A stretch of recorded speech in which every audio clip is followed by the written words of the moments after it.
Hello friends, ഇന്ന് നമ്മൾ 2024 June മുതൽ ഡിസംബർ വരെയുള്ള കുറച്ച് ഇമ്പോർട്ടൻ്റ് ആയ കറണ്ട് അഫയേഴ്സാണ് ഡിസ്കസ് ചെയ്യാൻ പോകുന്നത്. വരാൻ പോകുന്ന 10th ലെവൽ പ്രിലിംസിനും മറ്റ് ലേറ്റസ്റ്റ് ആയിട്ടുള്ള എല്ലാ എക്സാമുകൾക്കും യൂസ്ഫുൾ ആയിട്ടുള്ളതാണ്. വളരെ ഇമ്പോർട്ടൻ്റ് ആയ കറണ്ട് അഫയേഴ്സാണ്. ഓക്കെ, ഒന്നാമത്തെ കാര്യം, ജൂൺ 5 ലോക പരിസ്ഥിതി ദിനം എല്ലാവർക്കും അറിയാവുന്നതാണ്. ഇത്തവണത്തെ പ്രമേയം എന്താണ്? 2024 പ്രമേയം ഭൂമി പുനഃസ്ഥാപിക്കൽ, മരുഭൂവൽക്കരണം, വരൾച്ച പ്രതിരോധം, land restoration, desertification and drought resilience. ഇതാണ് 2024 ജൂൺ 5 പ്രമേയം. ഭൂമി പുനഃസ്ഥാപിക്കൽ, മരുഭൂവൽക്കരണം, വരൾച്ച പ്രതിരോധം, land restoration, desertification and drought resilience. ഇതിൻ്റെ ഹോസ്റ്റ് കൺട്രി ഏതാണ്? 2024 ആതിഥേയ രാജ്യം, പരിസ്ഥിതി ദിനത്തിൻ്റെ ആതിഥേയ രാജ്യം എന്ന് പറയുന്നത് സൗദി അറേബ്യയാണ്. വളരെ വളരെ ഇമ്പോർട്ടൻ്റ് ആണ്. ഒന്നിലധികം തവണ PSC റീസെൻ്റായിട്ട് ചോദിച്ച ക്വസ്റ്റ്യനാണ്. 2024 പരിസ്ഥിതി ദിനത്തിന് ആതിഥേയത്വം വഹിക്കുന്ന രാജ്യമാണ് സൗദി അറേബ്യ. അപ്പോൾ പ്രമേയവും ആതിഥേയം വഹിക്കുന്ന രാജ്യവും രണ്ടും നമ്മൾ പഠിച്ചു കഴിഞ്ഞു. ഇനി 2023 കൂടി നോക്കാം. 2023 പ്രമേയം എന്ന് പറയുന്നത് solution to plastic pollution. 2023 host എന്ന് പറയുന്നത് കോർട്ട് ഡി ഐവോർ എന്ന് പറയുന്ന രാജ്യമാണ്. അതായത് നമ്മുടെ ഐവറി കോസ്റ്റിൻ്റെ പുതിയ പേരാണ് ഈ കോർട്ട് ഡി ഐവോർ. 2023 പ്രമേയം സൊല്യൂഷൻ ടു പ്ലാസ്റ്റിക് പൊല്യൂഷനും അതിൻ്റെ ഹോസ്റ്റ് എന്ന് പറയുന്നത് കോർട്ട് ഡി ഐവോർ ആണ്. അത് കഴിഞ്ഞ് തൊട്ടടുത്തുള്ള ദിവസമാണ് ഏപ്രിൽ 7 എന്ത് ദിനമാണ്? ലോക ആരോഗ്യ ദിനമാണ്. 2024 ലോകാരോഗ്യ ദിനത്തിൻ്റെ പ്രമേയം എന്താണെന്ന് നോക്കാം. എൻ്റെ ആരോഗ്യം എൻ്റെ അവകാശം, my health my right. 2024 April 7 ലോകാരോഗ്യ ദിനത്തിൻ്റെ പ്രമേയമാണ് എൻ്റെ ആരോഗ്യം എൻ്റെ അവകാശം. ഇനി 2023 കൂടെ ജസ്റ്റ് ഒന്ന് ഓർത്ത് വെച്ചോളൂ. എല്ലാവർക്കും ആരോഗ്യം, ഹെൽത്ത് ഫോർ ഓൾ. എല്ലാവർക്കും ആരോഗ്യമാണ് 2023 പ്രമേയം. അടുത്ത പോയിന്റ് നോക്കാം. 2024 ജൂണിൽ കേരള നിയമസഭയുടെ സെക്രട്ടറിയായി നിയമിതനായത് ഡോക്ടർ N കൃഷ്ണകുമാർ. നമുക്കറിയാം, ലോക്സഭയ്ക്കും രാജ്യസഭയ്ക്കും ഒക്കെ സെക്രട്ടറി ഉണ്ട്. അതുപോലെ തന്നെ നമ്മുടെ കേരള നിയമസഭയുടെ സെക്രട്ടറിയായി നിയമിതനായത് ഡോക്ടർ N കൃഷ്ണകുമാർ. ഇപ്പോഴത്തെ കേന്ദ്ര ആരോഗ്യമന്ത്രി ആരാണ്? JP നഡ്ഡ. ചോദിച്ച ചോദ്യമാണ്. കേന്ദ്ര ആരോഗ്യമന്ത്രി JP നഡ്ഡ. കേരള മന്ത്രിസഭയിലെ പട്ടികജാതി പട്ടികവർഗ വികസന വകുപ്പ് മന്ത്രി ആരാണ്? OR കേളുവിൻ്റെ മണ്ഡലം മാനന്തവാടിയാണ്. മാനന്തവാടി മണ്ഡലത്തിലെ OR കേളുവാണ് പട്ടികജാതി പട്ടികവർഗ വികസന വകുപ്പ് മന്ത്രി. നിലവിലെ കേരള ലോകായുക്ത ആരാണ്? Justice N Anilkumar. സിറിയക് ജോസഫ് കുമാർ ഇപ്പോൾ ജസ്റ്റിസ് N അനിൽകുമാറാണ് നിലവിലെ കേരള ലോകായുക്ത. 2024 ജൂണിൽ 50ാമത് G7 ഉച്ചകോടിക്ക് വേദിയായ രാജ്യം ഇറ്റലി. 2024 ജൂണിൽ 50ാമത് G7 ഉച്ചകോടിക്ക് വേദിയായ രാജ്യം ഇറ്റലിയാണ്. 3ാമതും പ്രധാനമന്ത്രിയായി അധികാരത്തിലേറ്റിട്ട് നമ്മുടെ പ്രധാനമന്ത്രി നരേന്ദ്രമോദി ആദ്യമായി സന്ദർശിച്ച വിദേശ രാജ്യമാണ് ഇറ്റലി. ഈ ഒരു സമ്മേളനത്തിലാണ് അദ്ദേഹം പങ്കെടുത്തത്. ഉക്രൈൻ റഷ്യ യുദ്ധം, ഗാസ സംഘർഷം, AI തുടങ്ങിയ വിഷയങ്ങളാണ് ഉച്ചകോടിയിൽ പ്രധാനമായും ചർച്ച ചെയ്യപ്പെട്ടത്.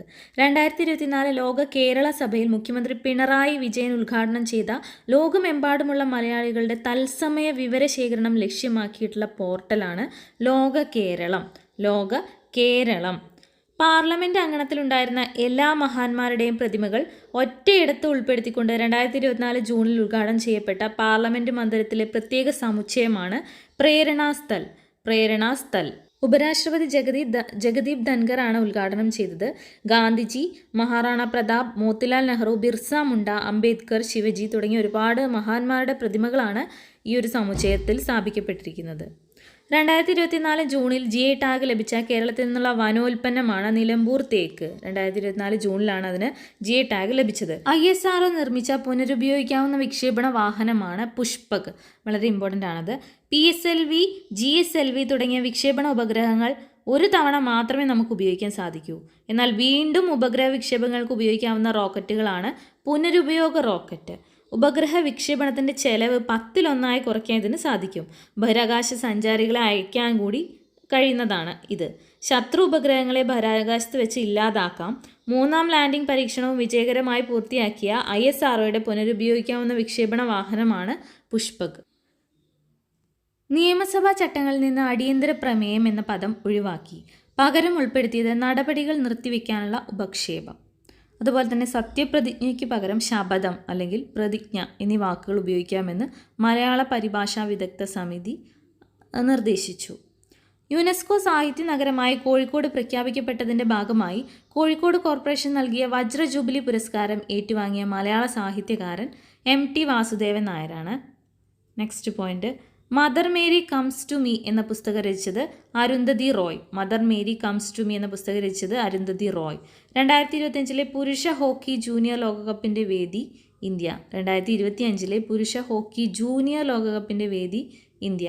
മലയാളത്തിലെ ആദ്യ ബ്രെയിലി കവിതാ സമാഹാരം പിന്നിട്ട വഴികളും വരികളും. ഇമ്പോർട്ടൻ്റ് ആണ്. മലയാളത്തിലെ ആദ്യ ബ്രെയിലി കവിതാ സമാഹാരമാണ് പിന്നിട്ട വഴികളും വരികളും. ഇത് എഴുതിയിരിക്കുന്നത് അനീഷ് സ്നേഹയാത്ര. പിന്നിട്ട വഴികളും മലയാളത്തിലെ ആദ്യത്തെ ബ്രെയിലി കവിതാ സമാഹാരം എഴുതിയത് അനീഷ് സ്നേഹയാത്ര.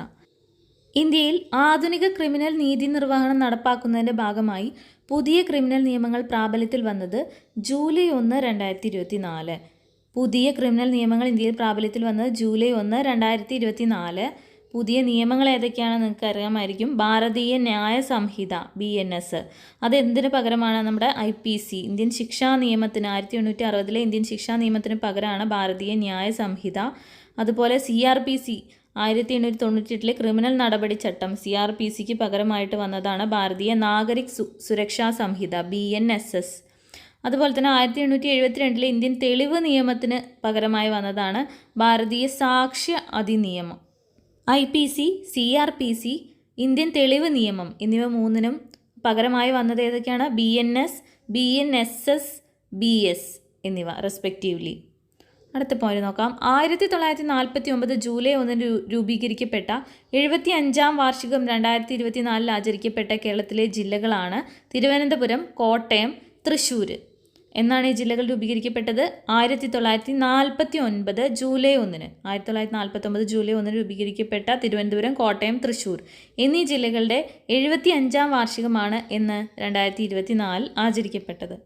ബ്രിട്ടനിൽ 14 വർഷം അധികാരത്തിലിരുന്ന കൺസർവേറ്റീവ് പാർട്ടിയെ തറപറ്റിച്ച് UK പൊതു തെരഞ്ഞെടുപ്പിൽ ലേബർ പാർട്ടിക്ക് ചരിത്ര വിജയം. ലേബർ പാർട്ടി അധ്യക്ഷനും സാർ കിയർ റോഡ്നി സ്റ്റാമറാണ് പുതിയ പ്രധാനമന്ത്രി. ലേബർ പാർട്ടിയുടെ അധ്യക്ഷനായിട്ടുള്ള സാർ കിയർ റോഡ്നി സ്റ്റാമർ എന്ന് ഓർത്താലും മതി. സ്റ്റാമറാണ് പുതിയ പ്രധാനമന്ത്രി. ബ്രിട്ടീഷ് പാർലമെൻറ്റിലേക്ക് തിരഞ്ഞെടുക്കപ്പെടുന്ന ആദ്യ മലയാളിയായി കോട്ടയംകാരൻ സോജൻ ജോസഫ്. അതേ സെയിം ഇലക്ഷനിൽ ബ്രിട്ടീഷ് പാർലമെൻറ്റിലേക്ക് തിരഞ്ഞെടുക്കപ്പെട്ട ആദ്യ മലയാളിയായതാരാണ്? സോജൻ ജോസഫ്. ബ്രിട്ടീഷ് പാർലമെൻറ്റിലെ ആദ്യ വനിതാ ധനമന്ത്രിയായത് റേച്ചൽ റീവ്സ്. ബ്രിട്ടീഷ് പാർലമെൻറ്റിലെ ആദ്യ വനിതാ ധനമന്ത്രിയായത് റേച്ചൽ റീവ്സ്. 3 പേരുകളൊന്ന് ഓർത്ത് വെച്ചോളൂ. ആരാണ് പുതിയ പ്രധാനമന്ത്രി? സാർ കിയർ റോഡ്നി കെയർ സ്റ്റാമർ എന്നൊക്കെ നിങ്ങൾ കേട്ടിട്ടുണ്ടാവും. Care Starmer. അതുപോലെ തന്നെ മലയാളിയായ ഒരാൾ തിരഞ്ഞെടുത്തു ബ്രിട്ടീഷ് പാർലമെൻറ്റിലേക്ക്. അയാളാണ് സോജൻ ജോസഫ്. ആദ്യ വനിതാ ധനമന്ത്രി റേച്ചൽ റീവ്സ്. റൊസാരിറ്റ എന്ന നോവലിൻ്റെ രചയിതാവ് അനിതാ ദേശായി. 2024 കേന്ദ്ര മലിനീകരണ നിയന്ത്രണ ബോർഡിൻ്റെ റിപ്പോർട്ട് അനുസരിച്ച് കേരളത്തിലെ ഏറ്റവും മലിനമായ നദിയാണ് കല്ലായിപ്പുഴ. കോഴിക്കോടുള്ള കല്ലായിപ്പുഴ. 2ാം സ്ഥാനം കരമനയാറ്, തിരുവനന്തപുരം. ആദ്യം കല്ലായി, 2ാമത് കരമനയാറ്, 3ാമത് മണിമലയാറാണ് പത്തനംതിട്ട. കല്ലായി, കരമനയാറ്, മണിമലയാറ്. അതാണ് ഓർഡർ. അടുത്ത പോയിന്റ്, ക്ഷയരോഗ നിർമ്മാർജ്ജന യജ്ഞം മുഖ്യ ഉപദേഷ്ടാവായി തിരഞ്ഞെടുത്തത് സൗമ്യ സോമനാഥൻ. ക്ഷയരോഗ നിർമ്മാർജ്ജന യജ്ഞത്തിൻ്റെ മുഖ്യ ഉപദേഷ്ടാവ് സൗമ്യ സ്വാമിനാഥനാണ് കേട്ടോ. സൗമ്യ സ്വാമിനാഥൻ. ഇന്ത്യയിലെ ആദ്യത്തെ മദർഷിപ്പ് പോർട്ടാണ് വിഴിഞ്ഞം. അതുമായി ബന്ധപ്പെട്ട കുറച്ച് പോയിന്റ്സ് നോക്കാം. ഇതിൽ ഏറ്റവും ആഴമുള്ള തുറമുഖമായ വിഴിഞ്ഞം സ്ഥിതി ചെയ്യുന്നത് തിരുവനന്തപുരം ജില്ലയിലെ നെയ്യാറ്റിൻകര താലൂക്കിലാണ്. വിഴിഞ്ഞം രാജ്യാന്തര തുറമുഖത്തെത്തിയ ആദ്യ മദർഷിപ്പാണ് സാൻ ഫെർണാണ്ടോ. നെതർലാൻഡ് കമ്പനിയാണ് സാൻ ഫെർണാണ്ടോ. കമ്പനിയുടെ പേരാണ് മെർക്സ് ഷിപ്പിംഗ് കമ്പനി. ചൈനയിൽ നിന്നാണ് ആ കപ്പൽ ഇന്ത്യയിലേക്ക് എത്തിയത്. സാൻ ഫെർണാണ്ടോ എന്നത് കപ്പലിൻ്റെ പേരാണ്.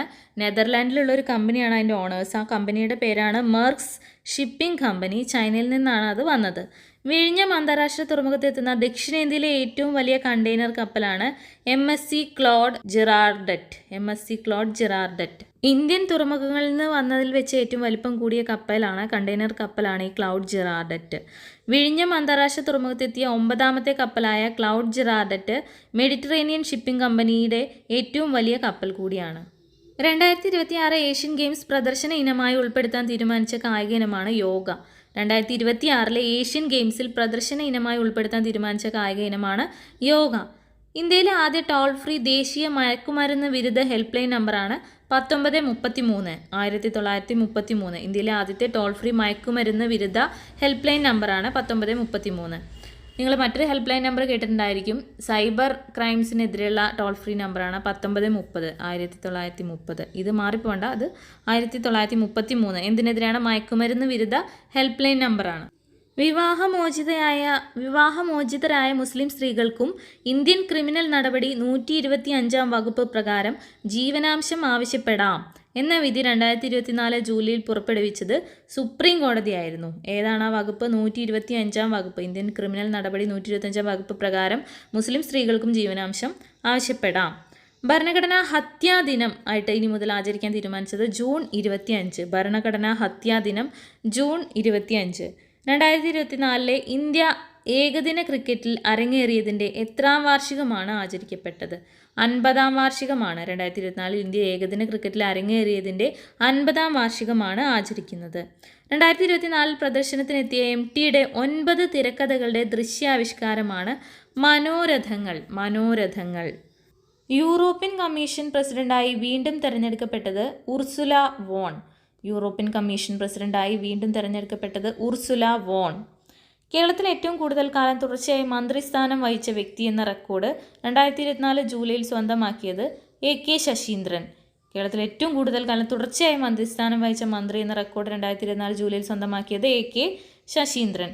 പുതുച്ചേരിയുടെ ലഫ്റ്റനന്റ് ഗവർണറായി ചുമതലയേറ്റത് K കൈലാഷ് നാഥൻ, പുതുച്ചേരിയുടെ ലഫ്റ്റനന്റ് ഗവർണർ. പ്രത്യേക പദവി റദ്ദാക്കിയതിനു ശേഷമുള്ള ജമ്മു കാശ്മീരിലെ ആദ്യ മുഖ്യമന്ത്രി ഒമർ അബ്ദുള്ള. നിലവിലെ ജമ്മു കാശ്മീർ ലഫ്റ്റനന്റ് ഗവർണർ മനോജ് സിൻഹ. ഇനി അവിടുത്തെ മുഖ്യമന്ത്രി ഒമർ അബ്ദുള്ള. 2024 സെപ്റ്റംബറിൽ ഡൽഹിയുടെ ഏറ്റവും പ്രായം കുറഞ്ഞ മുഖ്യമന്ത്രിയായി സത്യപ്രതിജ്ഞ ചെയ്തത് അതിഷി മർലേന. നാറ്റോയുടെ പുതിയ സെക്രട്ടറി ജനറലായിട്ട് 2024 ഒക്ടോബർ 1 നിയമിതനായ നെതർലാൻഡ് മുൻ പ്രധാനമന്ത്രി മാർക്ക് റൂട്ടെ. 2024 രാജ്യാന്തര ഹ്രസ്വചിത്ര ഡോക്യുമെൻ്ററി മേളയിൽ മികച്ച ഡോക്യുമെൻ്ററിയായി തിരഞ്ഞെടുക്കപ്പെട്ടത് വസുദേവ കുടുംബകം. 2024 രാജ്യാന്തര ഹ്രസ്വചിത്ര ഡോക്യുമെൻ്ററി മേളയിൽ മികച്ച ഡോക്യുമെൻ്ററിയായി തിരഞ്ഞെടുക്കപ്പെട്ടത് വസുദേവ കുടുംബകം. കോടതി നടപടികളുടെ ലൈവ് സ്ട്രീമിങ്ങിനായി സ്വന്തമായി പ്ലാറ്റ്ഫോം വികസിപ്പിച്ച ഹൈക്കോടതി കേരള ഹൈക്കോടതി. മനുഷ്യനെ ബഹിരാകാശത്ത് എത്തിക്കാനുള്ള ISROയുടെ ദൗത്യമാണ് ഗഗൻയാൻ. എല്ലാവർക്കും അറിയാവുന്ന ചോദ്യമാണ്. Gaganyaan TVD-1 Gaganyaan test vehicle abort mission എന്നതാണ് അതിൻ്റെ യഥാർത്ഥ മുഴുവൻ പേര്. ഇന്ത്യയുടെ 4 അംഗ ഗഗൻയാൻ ദൗത്യത്തിൽ ഉൾപ്പെട്ട മലയാളിയാണ് പ്രശാന്ത് ബാലകൃഷ്ണൻ നായർ. പാലക്കാട് നെന്മാറ സ്വദേശിയാണ്. മറ്റു 3 പേരാണ് അജിത് കൃഷ്ണൻ, അങ്കദ് പ്രതാപ്, ശുഭാൻഷു ശുക്ല. അജിത് കൃഷ്ണൻ ചെന്നൈയാണ്. അങ്കദ് പ്രതാപും ശുഭാൻഷു ശുക്ലയും UPയിൽ നിന്നുള്ളവരാണ്. ഗഗൻയാൻ ദൗത്യത്തിൽ ഉൾപ്പെട്ടവരുടെ പരിശീലനം നൽകിയ രാജ്യമാണ് റഷ്യ. ഇവർക്ക് പരിശീലനം നൽകിയ രാജ്യം റഷ്യ. മലയാളി MP ആയ KC വേണുഗോപാലിനെ പാർലമെൻറ്റിൻ്റെ പബ്ലിക് അക്കൗണ്ട് കമ്മിറ്റിയുടെ അധ്യക്ഷനായി നിയമിച്ചു. ആലപ്പുഴ MP ആണ് ഇദ്ദേഹം, KC വേണുഗോപാൽ. അദ്ദേഹം പാർലമെൻറ്റിൻ്റെ പബ്ലിക് അക്കൗണ്ട് കമ്മിറ്റി PACയുടെ അധ്യക്ഷനായിട്ട് നിയമിച്ചു. 4ാമത്തെ മലയാളിയാണ്, PACയുടെ ഹെഡാവുന്ന 4ാമത്തെ മലയാളിയാണ് KC Venugopal. John Mathai, CM Stephen, KV Thomas എന്നിവരാണ് ഈ സ്ഥാനത്ത് ഇതിനു മുമ്പ് എത്തിയിട്ടുള്ള മലയാളികൾ. മൂങ്ങ എന്ന കഥാസമാഹാരത്തിൻ്റെ രചയിതാവ് PF മാത്യൂസ് അവാർഡ് ജേതാവാണ്. കേന്ദ്ര സാഹിത്യ അക്കാദമിയൊക്കെ കിട്ടിയ ആളാണ് PF മാത്യൂസ്. അദ്ദേഹത്തിൻ്റെ ഏറ്റവും പുതിയ രചനയാണ് മൂങ്ങ എന്നുള്ളൊരു കഥാസമാഹാരം. 2025 നടക്കാനിരിക്കുന്ന പുരുഷ ഏഷ്യ കപ്പ് ക്രിക്കറ്റിൻ്റെ വേദി ഇന്ത്യ. 2025 നടക്കാനിരിക്കുന്ന പുരുഷ ഏഷ്യ കപ്പ് ക്രിക്കറ്റിൻ്റെ വേദി ഇന്ത്യ. ഷെയ്ഖ് ഹസീനയുടെ രാജിയെ തുടർന്ന് 2024 ഓഗസ്റ്റിൽ ബംഗ്ലാദേശിൽ ഇടക്കാല സർക്കാരിനെ നയിക്കുന്നത് മുഹമ്മദ് യൂനുസ്. ഫിജി സന്ദർശിച്ച ആദ്യത്തെ ഇന്ത്യൻ രാഷ്ട്രപതി ദ്രൗപദി മുർമു. വഖഫ് ഭേദഗതി ബിൽ ലോക്സഭയിൽ അവതരിപ്പിക്കപ്പെട്ട തീയതി 2024 ഓഗസ്റ്റ് 8. വഖഫ് ഭേദഗതി ബില്ല് ലോക്സഭയിൽ അവതരിപ്പിക്കപ്പെട്ടത് 2024 ഓഗസ്റ്റ് 8. 2023 ആരോഗ്യ വകുപ്പിൻ്റെ ആർദ്ര കേരള പുരസ്കാരങ്ങൾ മികച്ച ഗ്രാമപഞ്ചായത്തായി തിരഞ്ഞെടുക്കപ്പെട്ടത് എറണാകുളത്തെ മണീട്. 2023 കേട്ടോ ആരോഗ്യ വകുപ്പിൻ്റെ ആർദ്ര കേരളം പുരസ്കാരങ്ങൾ മികച്ച ഗ്രാമപഞ്ചായത്തായി തിരഞ്ഞെടുക്കപ്പെട്ടത് എറണാകുളത്തെ മണീട്. ഈ ക്വസ്റ്റ്യൻ ചോദിച്ചിട്ടുള്ളതാണ്. ഏത് ഇന്ത്യൻ ക്ലാസിക്കൽ നൃത്തരൂപത്തിൻ്റെ അരങ്ങേറ്റമാണ് 2024 ഓഗസ്റ്റിൽ ചൈനയിൽ ആദ്യമായി നടന്നത്? ഭരതനാട്യം ആദ്യമായി ചൈനയിൽ അരങ്ങേറി. തിമോർ ലെസ്രെ എന്ന് പറയുന്ന ഒരു രാജ്യം നിങ്ങൾ കേട്ടിട്ടുണ്ടോ? ഒരു ചെറിയൊരു കൺട്രിയാണ് തിമോർ ലെസ്രെ. രാഷ്ട്രപതി ദ്രൗപദി മുർമുവിന് അവിടുത്തെ രാജ്യത്തിൻ്റെ പരമോന്നത സിവിലിയൻ ബഹുമതി സമ്മാനിച്ചത് Timor Leste. Grand collar of the order of Timor Leste, അതാണ് ആ പുരസ്കാരം. അത് അവിടുത്തെ പ്രസിഡൻ്റായ ഹൊസെ റാമോസ് ഹോർത്തയാണ് രാഷ്ട്രപതിക്ക് സമ്മാനിച്ചത്. 2024 ഓഗസ്റ്റിൽ ബാങ്കിംഗ് നിയമ ഭേദഗതി ബില്ല് ലോക്സഭയിൽ അവതരിപ്പിച്ചത് നിർമ്മല സീതാരാമൻ. ബാങ്കിംഗ് ഭേദഗതി ബില്ല് ലോക്സഭയിൽ അവതരിപ്പിച്ചത് നിർമ്മല സീതാരാമൻ. പുതിയ എൻഫോഴ്സ്മെൻറ്റ് ഡയറക്ടർ രാഹുൽ നവീൻ. 2024 ജൂണിൽ റാംസർ പട്ടികയിൽ ഇടം നേടിയ നാഗി, നക്തി എന്നീ പക്ഷി സങ്കേതങ്ങൾ സ്ഥിതി ചെയ്യുന്ന ഇന്ത്യൻ സംസ്ഥാനമാണ് ബീഹാർ. നാഗി, നക്തി ബീഹാറിലാണ്. 2024 സ്വാതന്ത്ര്യ ദിനത്തോടനുബന്ധിച്ച് 3 റാംസർ സൈറ്റുകൾ കൂടി പട്ടികയിൽ ഉൾപ്പെടുത്തി. ഇതോടെ ഇന്ത്യയിലെ നിലവിലെ റാംസർ സൈറ്റുകളുടെ എണ്ണം 85 തമിഴ്നാട്ടിലെ നഞ്ചരായൻ പക്ഷി സങ്കേതം, കഴുവേലി പക്ഷി സങ്കേതം, മധ്യപ്രദേശിലെ തവ റിസർവോയർ എന്നിവയാണ് മറ്റ് 3 നമ്മൾ പറഞ്ഞല്ലോ 3 കൂടി ഉൾപ്പെടുത്തിയെന്ന്. അപ്പോൾ ടോട്ടൽ 85 നിലവിൽ തമിഴ്നാട്ടിൽ നിന്നാണ് ഏറ്റവും കൂടുതൽ റാംസർ സൈറ്റുകൾ ഉള്ളത്, 18 ഉത്തർപ്രദേശാണ് സെക്കൻഡ് പൊസിഷനിൽ 10 2024 സെപ്റ്റംബറിൽ ഫ്രാൻസിൻ്റെ പ്രധാനമന്ത്രിയായി നിയമിതനായത് മിഷേൽ ബാർണിയ. 2024 സെപ്റ്റംബറിൽ ഫ്രാൻസിൻ്റെ പ്രധാനമന്ത്രിയായി നിയമിതനായത് മിഷേൽ ബാർണിയ ആധുനിക ഫ്രാൻസിൻ്റെ ചരിത്രത്തിലെ ഏറ്റവും പ്രായമേറിയ പ്രധാനമന്ത്രിയാണ് മിഷേൽ ബാർണിയ. സാക്ഷി മാലിക്കിൻ്റെ ആത്മകഥ വിറ്റ്നസ്. സർക്കാർ ജീവനക്കാരുടെ അവസാനത്തെ 12 മാസത്തെ ശരാശരി അടിസ്ഥാന ശമ്പളത്തിൻ്റെ പകുതി പെൻഷനായി ലഭിക്കുന്ന ഏകീകൃത പെൻഷൻ പദ്ധതി നിലവിൽ വരുന്നത് 2025 ഏപ്രിൽ 1 മുതൽ. 2024 ഓഗസ്റ്റ് പ്രധാനമന്ത്രി നരേന്ദ്രമോദി തറക്കല്ലിട്ട ഇന്ത്യയിലെ ഏറ്റവും വലിയ തുറമുഖ പദ്ധതി വാദ്വാൻ തുറമുഖ പദ്ധതി എന്നാണ് തറക്കല്ലിട്ടത് 2024 ഓഗസ്റ്റിൽ. ഇന്ത്യയിലെ 13ാമത്തെ മേജർ തുറമുഖമായിട്ടാണ് വാദ്വാൻ നിലവിൽ വരുന്നത്. കേരളത്തിലെ ആദ്യത്തെ ഓപ്പൺ ബുക്ക് പരീക്ഷ നടത്തിയ സർവകലാശാല ശ്രീനാരായണ ഗുരു ഓപ്പൺ യൂണിവേഴ്സിറ്റി. ഭാരതീയ ന്യായ സംഹിത പ്രകാരം ഇന്ത്യയിലെ ആദ്യ ജീവപര്യന്തം തടവ് ശിക്ഷ വിധിച്ചത് ബീഹാർ. BNS പ്രകാരം ഇന്ത്യയിലെ ആദ്യ ജീവപര്യന്തം വിധിച്ചത് ബീഹാർ. ലോകത്തിലെ ആദ്യത്തെ സ്വകാര്യ ബഹിരാകാശ നടത്തത്തിനുള്ള യാത്രികരെ വഹിച്ചുകൊണ്ടുള്ള ഡ്രാഗൺ പേടകം ബഹിരാകാശത്തെത്തി. പോളാരിസ് ഡോൺ മിഷൻ എന്നാണ് അതിൻ്റെ പേര്. Polaris Dawn mission SpaceX ഇതുവരെ നടത്തിയതിൽ വെച്ച് ഏറ്റവും അപകടം പിടിച്ചൊരു ദൗത്യമാണ്. 5 ദിവസം നീണ്ടു നിൽക്കുന്ന ഈ ദൗത്യത്തിൽ 3-ാം ദിവസമായിരിക്കും 20 മിനിറ്റ് നീണ്ടു നിൽക്കുന്ന ബഹിരാകാശ നടത്തം. സഞ്ചാരികൾ ആരൊക്കെയാണെന്ന് വെച്ചാൽ അന്ന മേനോൻ, ജാരഡ് എക്സ്മാൻ, Scott Poteet, Sarah Gillis. 1400 kilometre അകലെയുള്ള മനുഷ്യർ ഇതുവരെ എത്തിയിട്ടില്ലാത്ത വാൻ അലൻ റേഡിയേഷൻ ഭ്രമണപഥത്തിലാകും ഡ്രാഗൺ പേടകം സഞ്ചരിക്കുന്നത്. ഇന്ത്യയിലെ ആദ്യത്തെ കാർബൺ നെഗറ്റീവ് ദേശീയോദ്യാനമാകാൻ ഒരുങ്ങുന്ന ദേശീയോദ്യാനം ഇരവികുളം ദേശീയോദ്യാനം. ഇന്ത്യയിലെ ആദ്യത്തെ കാർബൺ നെഗറ്റീവ് ദേശീയോദ്യാനം ഇരവികുളം നാഷണൽ പാർക്ക്. 2024 പ്രധാനമന്ത്രി നരേന്ദ്രമോദി ഉദ്ഘാടനം ചെയ്ത ഇന്ത്യയിലെ ആദ്യത്തെ മെട്രോയ്ക്ക് നൽകപ്പെട്ട പേര് നമോ ഭാരത് റാപ്പിഡ് റെയിൽ. 2024 5 ബില്ലുകൾക്കാണ് കേരള ഗവർണർ അംഗീകാരം നൽകിയത്. ഭൂപതിവ് നിയമ ഭേദഗതി ബില്ല്, അബ്കാരി നിയമ ഭേദഗതി ബില്ല്, സഹകരണ സംഘം നിയമ ഭേദഗതി ബില്ല്, നെൽവയൽ തണ്ണീർത്തട നിയമ ഭേദഗതി ബില്ല്, ക്ഷീര കർഷക ക്ഷേമനിധി ഭേദഗതി bill. Food safety and standard authority of ഇന്ത്യയുടെ 2024 ഭക്ഷ്യസുരക്ഷാ സൂചികയിൽ 1ാമതെത്തിയ സംസ്ഥാനം കേരളം. തുടർച്ചയായി 2ാം വർഷമാണ് സൂചികയിൽ കേരളം 1ാമതെത്തുന്നത്. ലാപത ലേഡീസ് 2025 ഓസ്കാറിലേക്കുള്ള ഇന്ത്യയുടെ ഔദ്യോഗിക എൻട്രി ലാപത ലേഡീസ്. പക്ഷേ ഞാനിപ്പോൾ ഈ വീഡിയോ എടുക്കുന്ന ഈ സമയത്ത് ഇത് പുറത്തായിട്ടുണ്ട്. ഓസ്കാർ ചുരുക്കപ്പട്ടികയിൽ നിന്നും പുറത്താക്കപ്പെട്ടിട്ടുണ്ട്. നിയമനിർമ്മാണ സഭയിലെ ആദ്യ വനിതാ ഡോക്ടർ മേരി പുന്നൻ ലൂക്കോസിൻ്റെ അംഗത്വത്തിന് 100 വർഷം തികയുന്നു. ആദ്യമായിട്ടാണ് ഒരു ഡോക്ടർ നമ്മുടെ പാർലമെൻറ്റ് അംഗമാകുന്നത്. ആരാണ് അവർ? മേരി പുന്നൻ ലൂക്കോസ്. തിരുവിതാംകൂറിലെ ബിരുദധാരിയായ ആദ്യ വനിതയായിരുന്നു. തിരുവനന്തപുരം തൈക്കാട് ആശുപത്രിയിലെ ആദ്യ സൂപ്രണ്ടായി ഈ പദവിയിലെത്തിയ ആദ്യ തദ്ദേശീയ വനിതയാണ്. ഡോക്ടർ മേരിയാണ് കേരളത്തിൽ ആദ്യമായി സിസേറിയൻ നടത്തിയത്. 1938 രാജ്യത്തിൻ്റെ ആദ്യത്തെ വനിതാ സർജൻ ജനറലായി. 1975 രാജ്യം പത്മശ്രീ നൽകി ആദരിച്ചു. 1976 ഒക്ടോബർ 2 അന്തരിച്ചു. ആംബുലൻസ് താരിഫ് പ്രഖ്യാപിക്കുന്ന ഇന്ത്യയിലെ ആദ്യ സംസ്ഥാനമാണ് കേരളം. പൗരത്വ നിയമത്തിലെ ഏത് വകുപ്പിൻ്റെ ഭരണഘടനാ സാധുതയാണ് ഭൂരിപക്ഷ വിധിയിലൂടെ സുപ്രീം കോടതി ശരിവെച്ചത്? വകുപ്പ് 6A ഇമ്പോർട്ടൻ്റ് ആണ്. പൗരത്വ നിയമ ഭേദഗതിയിൽ ഏത് വകുപ്പിൻ്റെ ഭരണഘടനാ സാധുതയാണ് ഭൂരിപക്ഷ വിധിയിലൂടെ സുപ്രീം കോടതി ശരിവെച്ചതെന്ന് ചോദിച്ചു കഴിഞ്ഞാൽ വകുപ്പ് 6A. വകുപ്പ് 6A. അപ്പോൾ ഇത്രയുമാണ് ഇന്നത്തെ നമ്മുടെ കറണ്ട് അഫയേഴ്സ്. ബാക്കി അടുത്തൊരു വീഡിയോ ആയിട്ട് ഇടാം. Thank you so much for watching.